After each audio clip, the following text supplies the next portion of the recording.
সবাইকে স্বাগত দীপ্ত সংবাদে, সাথে রয়েছে দোলা ডলরের। শুরুতেই জানাবো সংবাদ শিরোনাম। রাজধানীর বিভিন্ন স্থানে 7 কলেজের শিক্ষার্থীদের অবস্থান কর্মসূচি, যানজটে ভোগান্তিতে নগরবাসী। আপিল শুনানির পঞ্চম দিন প্রার্থিতা ফিরে পেলেন 73 জন, বাতিল 17টি, স্থগিত 10টি আবেদন। শতাধিক গুম ও হত্যার মামলায় জিয়াউল আহসানের বিচার শুরু, সাক্ষ্য গ্রহণ হবে 8 ফেব্রুয়ারি। টানা চতুর্থবার ঢাকায় ফুটবল বিশ্বকাপের ট্রফি, একদিনের সফর শেষে কাল যাচ্ছে দক্ষিণ কোরিয়ায়।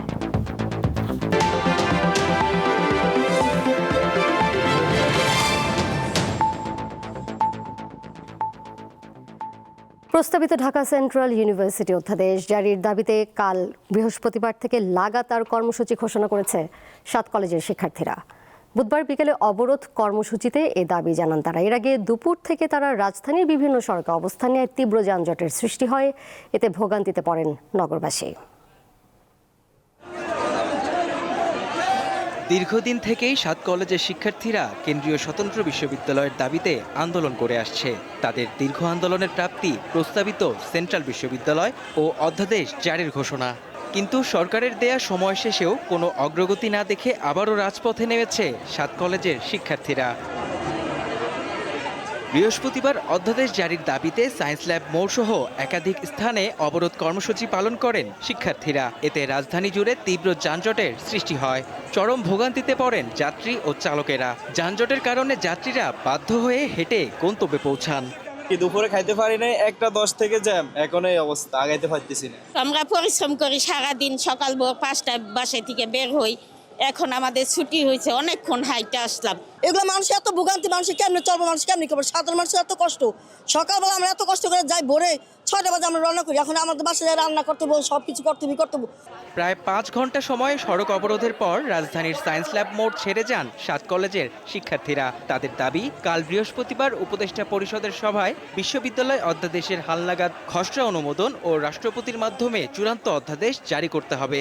শিক্ষা মন্ত্রণালয়ে গেছিলাম, কথা বলছিলাম, তারা বলছিল যে জানুয়ারির 15 তারিখের মধ্যে তারা অধ্যাদেশ জারি করবে, কিন্তু আপনারা জানেন আজকে 14 তারিখ, এখন পর্যন্ত আমাদের অধ্যাদেশ জারি হয় নাই।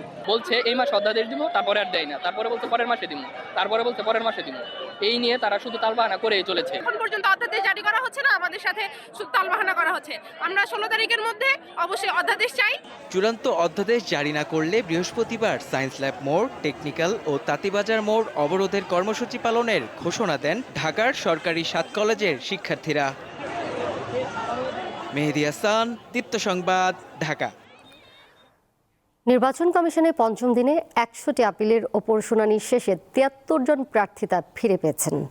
বাতিল হয়েছে 17টি মনোনয়নপত্র আর স্থগিত রাখা হয়েছে 10টি। বুধবার আগারগাঁও নির্বাচন ভবনে সকাল 10টা থেকে বিকেল 5টা পর্যন্ত আপিল শুনানি চলে। পঞ্চম দিন শেষে মোট বৈধ আপিলের সংখ্যা দাঁড়ায় 278টি। এই দিন শুনানিতে আসা 100 জন প্রার্থীর মধ্যে 40 জনই ছিলেন স্বতন্ত্র প্রার্থী। তাদের বেশিরভাগই প্রার্থিতা ফিরে পেয়েছেন। 1% ভোটারের স্বাক্ষর নেওয়ার বিধানটি অগণতান্ত্রিক উল্লেখ করে তা বাতিলের দাবি জানান তারা। দিনাজপুর 5 আসনে বিএনপির বৈধ প্রার্থী AK-M কামরুজ্জামানের বিরুদ্ধে দ্বৈত নাগরিকত্ব ইস্যুতে একজনের আপিলের ভিত্তিতে তার প্রার্থিতা স্থগিত রেখেছে কমিশন।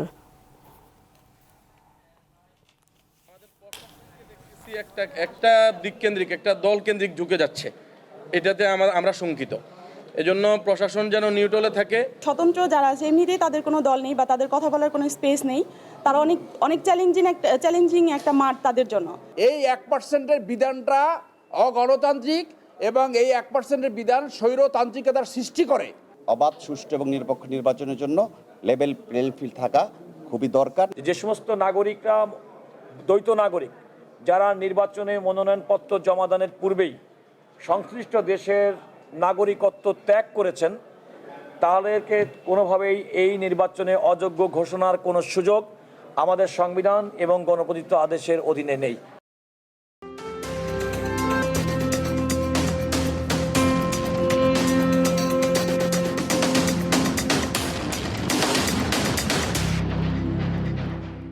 কুষ্টিয়া 2 আসনে জাতীয় সংসদ নির্বাচনের হাওয়া বইছে। মাঠ চষে বেড়াচ্ছেন বিএনপি ও জামায়াতে ইসলামের প্রার্থীরা, বসে নেই অন্যরাও। এই আসনে ভোটারের সংখ্যা 4.5 লাখেরও কিছু বেশি। মিরপুর ও ভেড়ামারা উপজেলা নিয়ে গঠিত কুষ্টিয়া ২ আসন ২০০৮ সালের নির্বাচনে বিএনপির প্রার্থী অধ্যাপক শহীদুল ইসলামকে পরাজিত করেন জাসদ সভাপতি হাসানুল হক ইনু। তবে আসনটিতে বিএনপির শক্ত অবস্থান রয়েছে। দীর্ঘ সময় পর এবার প্রতিদ্বন্দ্বিতাপূর্ণ এবং অবাধ সুষ্ঠু নির্বাচন হবে এমন প্রত্যাশা করছেন ভোটাররা। গরিবের খাবার নাই পেটে সেটি দেখার নাই, কিন্তু ভোট তো বেলায় এখন নতুন দ্বারা আসলে ভালো হতে হবে। আমরা ভালো প্রার্থী চাই, যাতে আমরা চলি ফিরি, জিনিসপাতির দাম টাম কম হয়। নারী নির্যাতন যাতে না হয়, চাঁদাবাজি যাতে না হয়, সন্ত্রাস যাতে না হয়, এরকম একটা আগামী দিনে আমরা চাচ্ছি। যে কোনো কাজ আমার একজনের কাছে জানাতে পারি, এক কথা বলতে পারি, বললে আমাদের সমাধান হয়, সেটা চাই। ভোটারদের মন জয়ে দৌড়ঝাঁপ করছেন বিএনপি ও জামায়াত ইসলামী সহ বিভিন্ন দলের প্রার্থীরা, দিচ্ছেন নানা প্রতিশ্রুতি। সেই সুষ্ঠু অবাধ নির্বাচন হওয়ার ক্ষেত্রে যেন এলাকার আইন শৃঙ্খলা পরিস্থিতি যেন উন্নত হয় এবং ঠিকমতো চলতে পারে, অপরাধীরা যাতে গ্রেপ্তার হয়, সেই বিষয়গুলো আমি মনে করি একটি বড় চ্যালেঞ্জ। আমি এইখানে সব বিষয়গুলোর উন্নয়নের জন্য আমি কাজ করব, যেমন কৃষি, শিক্ষা, আইন শৃঙ্খলা সহ সকল বিষয়ে আমি কাজ করব ইনশাল্লাহ। আমরা আশা করছি ইনশাল্লাহ মিরপুর ভেড়ামারার সর্বস্তরের মানুষ রিকশা মার্কার পক্ষে, বাংলাদেশ খেলাফত মজলিসের পক্ষে থাকবে। ত্রয়োদশ জাতীয় সংসদ নির্বাচনে কুষ্টিয়া ২ আসনে লড়ছেন ৭ জন প্রার্থী। কামরুন নাহার, দীপ্ত, বার্তাকক্ষ।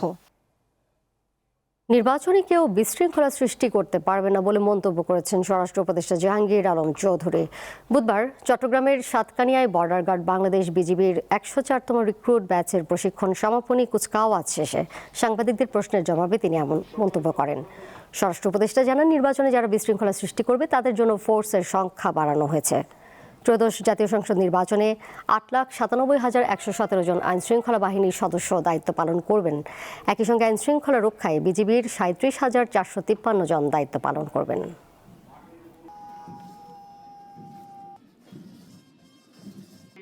অলরেডি বাহিনী মোতায়েন আছে। সীমান্ত দিয়া যদি কেউ কোনো রকমে কোনো কিছু সৃষ্টি করতে চায়, কাউকেই ছাড় দেওয়া হবে না। বাংলাদেশে ১ মাসের জন্য অন অ্যারাইভাল ভিসা স্থগিত করা হয়েছে। নির্বাচনের কারণে এই সিদ্ধান্ত বলে জানিয়েছেন পররাষ্ট্র উপদেষ্টা তৌহিদ হোসেন। বুধবার মন্ত্রণালয়ে সাংবাদিকদের তিনি কথা বলেন।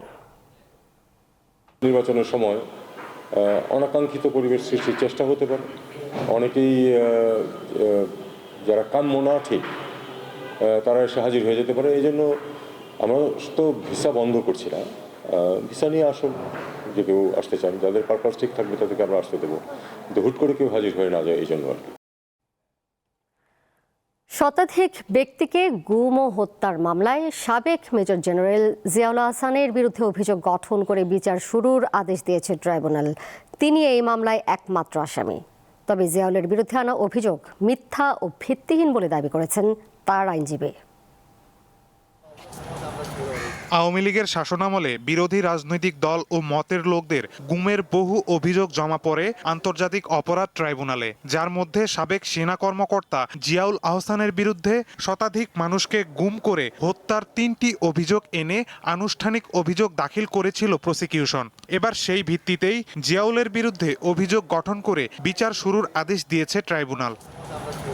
বিচারপতি মোহাম্মদ গোলাম মর্তুজা মজুমদারের নেতৃত্বে ৩ সদস্যের আন্তর্জাতিক অপরাধ ট্রাইব্যুনাল ১ বুধবার এই আদেশ দেয়। চিফ প্রসিকিউটর জানান, আওয়ামী লীগ সরকারের টানা শাসনামলে দেশে গুম, খুন বা দমন পীড়নের মাস্টার মাইন্ড ছিলেন তিনি। এই মামলাটি হচ্ছে এমন একটি মামলা, যে মামলাটির মাধ্যমে বাংলাদেশের গুমের যে ভয়াবহ সংস্কৃতি, সেটির একটি উন্মোচন হবে জাতির সামনে। আমাদের তদন্ত সংস্থা বের করেছে যে আসলে এই ভিকটিমদেরকে আগে থেকে গ্রেপ্তার করে বনের ভিতরে নিয়ে গুলি করে হত্যা করে পরবর্তীতে সাংবাদিকদের সাথে নিয়ে গিয়ে বন্দুকযুদ্ধের অভিনয় করে ভেতর থেকে লাশগুলো বের করে এনে বলতো যে এখানে তারা ক্রস ফায়ারে মারা গিয়েছে। এরকম শত শত অপারেশন এই আসামি করেছেন, যার মধ্যে ১০৪ জনের ব্যাপারে সোফার এই মামলাতে অভিযোগ দায়ের করা হয়েছে।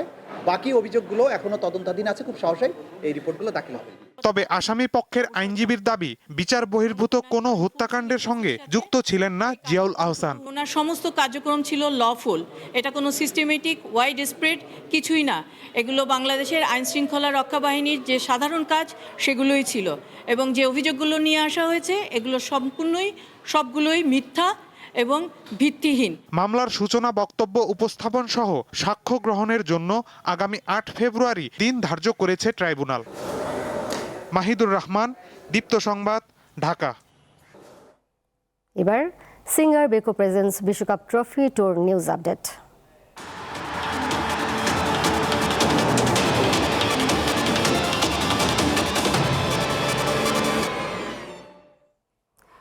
চতুর্থবারের মতো বাংলাদেশে ফিফা বিশ্বকাপের সোনালী ট্রফি।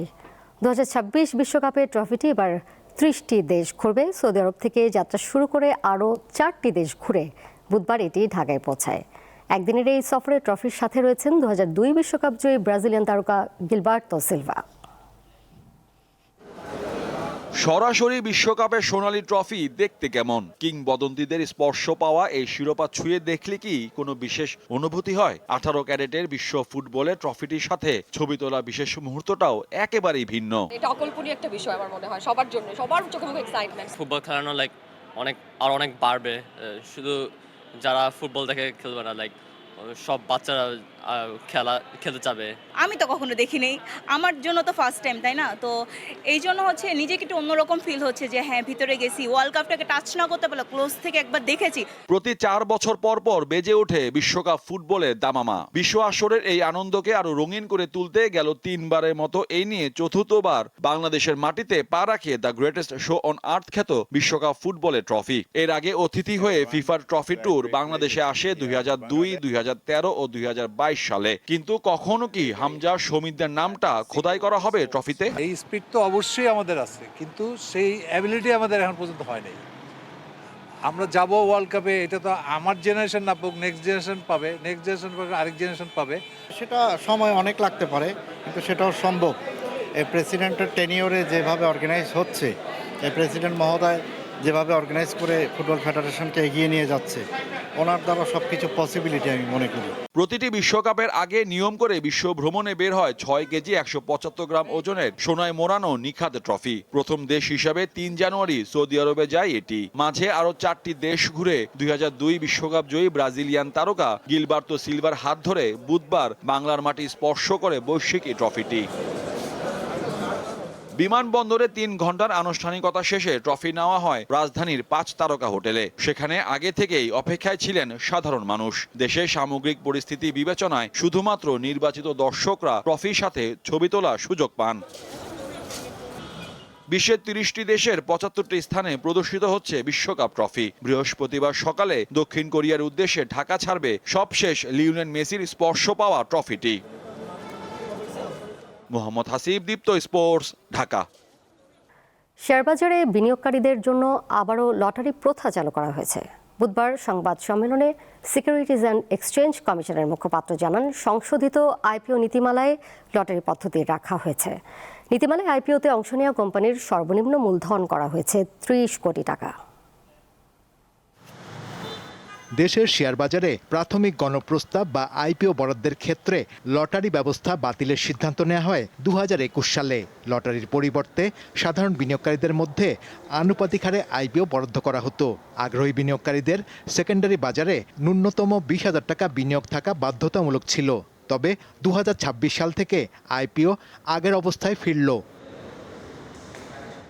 বুধবার Bangladesh securities and exchange commission BSEC আগারগাঁয়ে সংবাদ সম্মেলনে এসব তথ্য জানায়। এতে আরও জানানো হয়, সংশোধিত আইপিও বিধিমালা অনুযায়ী কোনো কোম্পানি আইপিওতে আসতে চাইলে পরিশোধিত মূলধন 30 কোটি টাকা হতে হবে। একই সাথে কোম্পানির মূলধনের ন্যূনতম 10% শেয়ার বাজারে ছাড়তে হবে। আর আইপিও পরবর্তী কোম্পানির মূলধন হতে হবে 50 কোটি টাকা। ফেয়ার ট্রান্সপারেন্ট প্রসেসে একটা ফেয়ার প্রাইস বাজার থেকে এটা তৈরি হবে। এই কারণে ইস্যুয়ারও যেমন জানতে পারবে যে মার্কেট ড্রিভেন প্রাইসই আমরা পাচ্ছি, আবার যারা ইনভেস্টর তারাও জানবে যে এটা ফেয়ার প্রাইসই হয়েছে। আইপিওতে নতুন কোম্পানি আনার ক্ষেত্রে স্টক এক্সচেঞ্জকে অধিকতর ক্ষমতাশীল করা হয়েছে সংশোধিত বিধিমালায়। আইপিওতে আসতে আগ্রহী কোম্পানির ওপর বস্তুনিষ্ঠ যে কোনো মতামত দিতে পারবে স্টক এক্সচেঞ্জ। এমনকি কোম্পানির কারখানা ও কার্যালয় পরিদর্শনের ক্ষমতাও দেওয়া হয়েছে স্টক এক্সচেঞ্জ কর্তৃপক্ষকে। এই সিকিউরিটিসটা লিস্টিংযোগ্য কিনা, যার কারণে সংশ্লিষ্ট স্টক এক্সচেঞ্জের রিকমেন্ডেশনের ভিত্তিতেই আইপিও ফাইনালি প্রসেস করবে বিসেক। তবে ভালো মৌলভিত্তির বহুজাতিক কোম্পানি ও বড় কোম্পানির ক্ষেত্রে এই শর্ত কিছুটা শিথিল করেছে securities and exchange commission. Shahriar Emon, Deepto সংবাদ, ঢাকা। আমদানি শুল্ক কমার ফলে মুঠোফোনের দাম অবশ্যই কমবে বলে জানিয়েছেন প্রধান উপদেষ্টার বিশেষ সহকারী ফয়েজ আহমেদ তৈয়ব। বুধবার রাজধানীর কারওয়ান বাজারে আইসিটি ও টেলিকম খাতের সংস্কারনামা শীর্ষক আলোচনা সভায় এক প্রশ্নের জবাবে তিনি কথা বলেন। নাগরিক প্ল্যাটফর্ম ভয়েস ফর রিফর্ম ও technology industry policy advocacy platform যৌথভাবে এ সভার আয়োজন করে। মুঠোফোনের দাম গ্রাহকের ক্রয় ক্ষমতার মধ্যে রাখতে মুঠোফোন আমদানিতে আমদানি শুল্ক 25% থেকে কমিয়ে 10% করেছে সরকার। আমাদের যে এনবিআর ন্যাশনাল বোর্ড অফ রেভিনিউর মনিটরিং মেকানিজম আছে এবং কমার্স মন্ত্রণালয়ের মনিটরিং মেকানিজম আছে, ভোক্তা অধিকার আছে। আমরা সবাইকে যদি অ্যাক্টিভেট করতে পারি, যেহেতু শুল্ক কমেছে অবশ্যই মোবাইলের দাম কমে আসবে। আর একটা গ্রস কনসেপশন আছে, মিসকনসেপশন আছে, 30,000-এর নিচে যেই মোবাইলগুলো সেগুলো দেশেই উৎপাদন হয়, অধিকাংশই দেশে উৎপাদন হয়। এই মার্কেটটা 90%-এর কাছাকাছি দেশীয় উৎপাদনকারীদের দখলে। দেশে আসা স্বর্ণের বেশিরভাগই অবৈধ, যার সাথে এনবিআর কর্মকর্তাদের সংশ্লিষ্টতা রয়েছে বলে মন্তব্য করেছেন জাতীয় রাজস্ব বোর্ডের চেয়ারম্যান আব্দুর রহমান খান। বুধবার জাতীয় রাজস্ব বোর্ড এনবিআর-এর নিয়মিত আয়োজন মিট দ্য বিজনেসে বাংলাদেশ জুয়েলার্স অ্যাসোসিয়েশন বাজুসের সঙ্গে আলোচনায় তিনি কথা বলেন। এনবিআর চেয়ারম্যান বলেন, স্বর্ণ আমদানিতে ব্যবসায়ীদের উৎসাহিত করা গেলে বন্ধ হবে চোরা কারবারি, বাড়বে রাজস্ব আয়। তিনি জানান, আগামীতে ব্যবসায়ীদের টার্নওভার ট্যাক্স থাকবে না, শুধু লাভের ওপর ট্যাক্স দিতে হবে। আমাদেরকে কেনার জন্য যদি আপনি উৎসাহিত করতে পারেন, অর্থাৎ আমি যদি ইম্পোর্টেড গোল্ড যদি কেনার জন্য যদি উৎসাহিত বোধ করি, এই 18,000 লোক আপনার নেটওয়ার্কের মধ্যে চলে আসবে। এখানে একটা বড় এলিমেন্ট আছে অবৈধ, সবাই তো স্বীকার করছে, এটা অস্বীকার করার কোনো জোগাড় নাই। আমরা এখন এটাকে ঠিক করতে চাই যে আমাদের লোকেরা এগুলোর সাথে জড়িত হয়ে নানাভাবে তারা অনিয়মের সাথে জড়িত হয়ে গিয়ে তাদের চাকরি বাকরি চলে যাচ্ছে, তাদের বিরুদ্ধে পানিশমেন্ট হচ্ছে। মাদারীপুরের ডাসারে আধিপত্য বিস্তারকে কেন্দ্র করে দুপক্ষের মধ্যে সংঘর্ষ হয়েছে। এতে 13টি বসতঘরে অগ্নিসংযোগ, ভাঙচুর, লুটপাটের ঘটনা ঘটেছে। সংঘর্ষে অন্তত 5 জন আহত হয়েছেন। এদের একজনের অবস্থা আশঙ্কাজনক। বুধবার বিকালে ডাসার উপজেলার বালিগ্রাম ইউনিয়নের খাতিয়াল এলাকায় এই ঘটনা ঘটে। আশঙ্কাজনক আব্বাস চৌধুরীকে ঢাকা মেডিকেল কলেজ হাসপাতালে পাঠানো হয়েছে।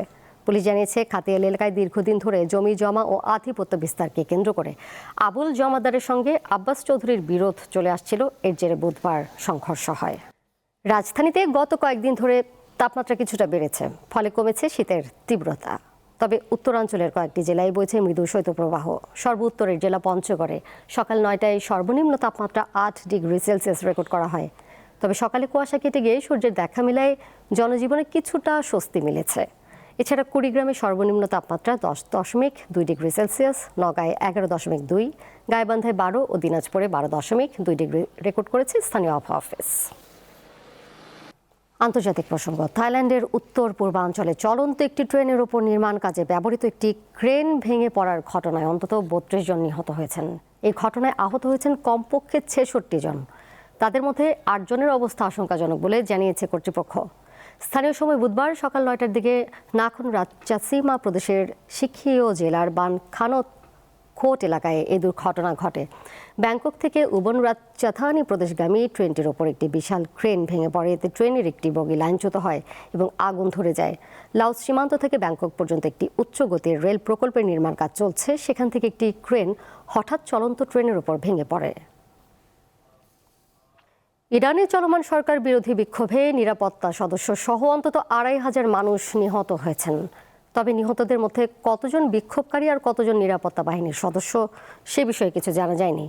এদিকে ইরানে বিক্ষোভে অন্তত 2,571 জন নিহত হয়েছেন বলে দাবি করেছে human rights activists news agency. নিহতদের মধ্যে 12 শিশু রয়েছে বলে জানিয়েছে সংস্থাটি। এছাড়া এই পর্যন্ত 18,434 জনকে গ্রেপ্তার করা হয়েছে বলে জানিয়েছে তারা। উদ্ভূত পরিস্থিতিতে ইরানের সাথে সব ধরনের আলোচনা বাতিল করেছেন যুক্তরাষ্ট্রের প্রেসিডেন্ট ডোনাল্ড ট্রাম্প। ইরানের বর্তমান শাসকরা তাদের শেষ সময় পার করছেন বলে মন্তব্য করেছেন জার্মানির চ্যান্সেলর ফ্রেডরিক মের্জ। ইরানে ছড়িয়ে পড়া তীব্র গণবিক্ষোভের মুখে দেশটিতে থাকা নেতৃত্বের বৈধতা নিয়েও প্রশ্ন তুলেছেন তিনি। ভারত সফরকালে মঙ্গলবার জার্মান চ্যান্সেলর বলেন, যখন কোনো শাসন ব্যবস্থা কেবল সহিংসতার মাধ্যমে ক্ষমতায় টিকে থাকতে চায়, তখন বুঝতে হবে কার্যত তাদের সময় শেষ হয়ে এসেছে। সাধারণ মানুষ এখন এই শাসনের বিরুদ্ধে ফুঁসে উঠেছে। ইরান পরিস্থিতি নিয়ে জার্মানি বর্তমানে যুক্তরাষ্ট্র ও ইউরোপীয় দেশগুলোর সঙ্গে নিবিড় যোগাযোগ রক্ষা করছে বলে জানান চ্যান্সেলর। তবে ইরানের সঙ্গে জার্মানির বাণিজ্যিক সম্পর্কের বিষয়ে তিনি সরাসরি কোনো মন্তব্য করেননি। জার্মান চ্যান্সেলরের ওই মন্তব্যের কড়া সমালোচনা করেছেন ইরানি পররাষ্ট্রমন্ত্রী আব্বাস আরাগচি। শক্তিশালী শীতকালীন ঝড়ে গাজায় ভবন ধসে ও তীব্র ঠান্ডায় অন্তত 8 জনের মৃত্যু হয়েছে। এদের মধ্যে 1 বছর বয়সী এক শিশু রয়েছে। তীব্র ঠান্ডা, ভারী বৃষ্টি, ঝোড়ো হাওয়ায় অস্থায়ী ও নড়বড়ে আশ্রয় তাঁবুতে দিন কাটানো লাখো বাস্তুচ্যুত মানুষের দুর্দশা আরও বেড়েছে। উপকূল এলাকায় শীতকালীন ঝোড়ো বাতাসে দেয়াল ধসে তাঁবুতে থাকা একই পরিবারের 5 সদস্য নিহত এবং অপর 5 জন আহত হন। এছাড়া মঙ্গলবার রাতে তীব্র শীতে হাইপোথার্মিয়ায় আক্রান্ত হয়ে এক ছেলে শিশুর মৃত্যু হয়। গাজার সিভিল ডিফেন্স জানিয়েছে হাসপাতালে ঠান্ডাজনিত রোগীর সংখ্যা বেড়েছে। আসন্ন টি-20 বিশ্বকাপের আগে 3 ম্যাচের টি-20 সিরিজে মুখোমুখি হতে যাচ্ছে পাকিস্তান ও অস্ট্রেলিয়া। লাহোর গাদ্দাফি স্টেডিয়ামে সবকটি ম্যাচ হবে। সূচি অনুযায়ী আগামী 28 জানুয়ারি লাহোরে পা রাখবে অস্ট্রেলিয়া দল। এরপর 29 ও 31 জানুয়ারি এবং 1 ফেব্রুয়ারি মাঠে গড়াবে 3 ম্যাচের সিরিজ। পরবর্তীতে 7 ফেব্রুয়ারি থেকে ভারত ও শ্রীলঙ্কার মাটিতে টি-20 বিশ্বকাপ শুরু হবে। টি-20 বিশ্বকাপে এই গ্রুপে পড়েছে পাকিস্তান, যেখানে চিরপ্রতিদ্বন্দ্বী ভারতের পাশাপাশি যুক্তরাষ্ট্র, নেদারল্যান্ডস ও নামিবিয়ার বিপক্ষে খেলবে তারা। অন্যদিকে বি গ্রুপে পড়া অস্ট্রেলিয়ার প্রতিপক্ষ শ্রীলঙ্কা, আয়ারল্যান্ড, জিম্বাবুয়ে এবং ওমান। যুক্তরাষ্ট্র, কানাডা ও মেক্সিকোতে আগামী জুনে শুরু হচ্ছে ফিফা ফুটবল বিশ্বকাপ। বিশ্ব সফরের অংশ হিসেবে বিশ্বকাপের সোনালী ট্রফি এখন বাংলাদেশে। গত 20 বছর ট্রফি ভ্রমণের মাধ্যমে ফুটবল ভক্তদের মাঝে উন্মাদনা সৃষ্টির কাজ করছে কোমল পানীয় কোম্পানি কোকা-কোলা। কিংবদন্তি ফুটবলার আলেসান্দ্রো দেল পিয়েরোর হাত ধরে 3 জানুয়ারি বিশ্ব ভ্রমণ শুরু করে 2026 ফুটবল বিশ্বকাপ ট্রফি। তারই অংশ হিসাবে একদিনের সফরে বুধবার বাংলাদেশে পৌঁছায় এটি। ফিফা বিশ্বকাপ ট্রফির বিশ্ব সফরের উদ্যোক্তা কোমল পানীয় কোম্পানি কোকা-কোলা। 150 দিনের বিশ্ব ভ্রমণে ফুটবল প্রেমীদের জন্য ট্রফি থামে 30টি দেশের 75টি জায়গায়। গত বছরের 15 নভেম্বর থেকে এ বছরের 8 জানুয়ারি পর্যন্ত interactive under the cap campaign আয়োজন করেছিল কোকা-কোলা। সাধারণ মানুষদের মধ্যে সেই ক্যাম্পেইনের বিজয়ীরাই শুধু এই ট্রফি কাছ থেকে দেখার এবং ছবি তোলার সুযোগ পেয়েছেন। বুধবার হযরত শাহজালাল আন্তর্জাতিক বিমানবন্দরে ট্রফি বরণ অনুষ্ঠান শেষে ফিফার স্পন্সর কোকা-কোলার সহযোগিতায় দুপুর 2:30 থেকে সন্ধ্যা পর্যন্ত 5 তারা হোটেলে রাখা হয় মহাযজ্ঞের এই ট্রফিটি। সেখানেই ট্রফি দেখার সুযোগ পান কোকা-কোলার ক্যাম্পেইনে বিজয়ীরা। 2006 সালে প্রথমবার কোকা-কোলার সঙ্গে যৌথ আয়োজনে বিশ্বকাপ ট্রফি ট্যুর শুরু করে ফিফা। এরপর প্রতিটি বিশ্বকাপের আগে পূর্ব নির্ধারিত কিছু দেশে বিভিন্ন শহরে প্রদর্শিত হয় বিশ্বকাপ ট্রফি। গত 20 বছরে প্রায় 40 লাখ ফুটবল ভক্ত ট্রফি ট্যুরে অংশ নেওয়ার সুযোগ পেয়েছেন। এই নিয়ে চতুর্থবারের মতো বাংলাদেশে পা রাখলো ফিফা বিশ্বকাপ ট্রফি। সফরে ফিফার প্রতিনিধি হয়ে এসেছেন ব্রাজিলের 2002 বিশ্বকাপ জয়ী দলের midfielder Gilberto Silva. Mohammad Hasib, Deepto sports, Dhaka. এর সাথে শেষ করব দীপ্ত সংবাদ। যাবার আগে শিরোনামগুলো জানিয়ে দিব আরও একবার। রাজধানীর বিভিন্ন স্থানে 7 কলেজের শিক্ষার্থীদের অবস্থান কর্মসূচি, যানজটে ভোগান্তিতে নগরবাসী। আপিল শুনানির 5ম দিন প্রার্থিতা ফিরে পেলেন 73 জন, বাতিল 17টি, স্থগিত 10টি আবেদন। শতাধিক গুম ও হত্যার মামলায় জিয়াউল হাসানের বিচার শুরু, সাক্ষ্য গ্রহণ হবে 8 ফেব্রুয়ারি। টানা 4র্থবার ঢাকায় ফুটবল বিশ্বকাপের ট্রফি, একদিনের সফর শেষে কাল যাচ্ছে দক্ষিণ কোরিয়ায়। এই ছিল এখনকার মতো। এর সাথে বিদায় নিচ্ছি আমি দোলা ডলারেস। আরও তথ্য এবং বিনোদনের নানা খবর জানতে যুক্ত থাকুন দীপ্ত ডিজিটাল প্ল্যাটফর্মে। ধন্যবাদ সবাইকে এতক্ষণ সাথে থাকার জন্য।